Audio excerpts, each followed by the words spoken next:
Une forme particulière d'organisation des molécules d'adhérence, ce sont les jonctions. Dans une jonction, les molécules d'adhérence sont regroupées à un endroit particulier de la cellule. Cette organisation est confortée par un ensemble de protéines cytoplasmiques sous la membrane cellulaire qui vont organiser, regrouper ces molécules d'adhérence. Le rôle des jonctions, c'est essentiellement la cohésion intercellulaire. Ce sont des regroupements de molécules d'adhérence qui sont stables, importants et qui vont assurer le lien avec le cytosquelette, mais aussi le lien avec les cellules entre elles pour renforcer la cohésion tissulaire. En résumé, les jonctions, c'est la base de construction d'un tissu pluricellulaire.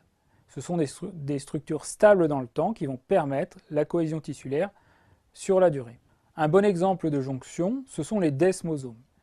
Les desmosomes sont des structures que l'on va retrouver dans les épithéliums ou dans le muscle cardiaque par exemple, et qui vont assurer la cohésion entre les différentes cellules.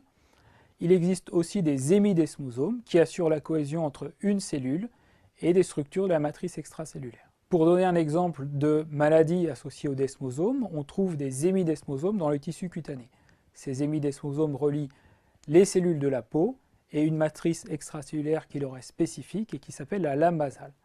Dans un certain nombre de pathologies, les desmosomes sont attaqués, sont dysfonctionnels, ce qui entraîne une perte de cohésion entre les cellules du tissu cutané et leur lame basale, qui crée un espace qu'on appelle des bulles, par exemple dans des maladies comme l'épidermolyse bulleuse.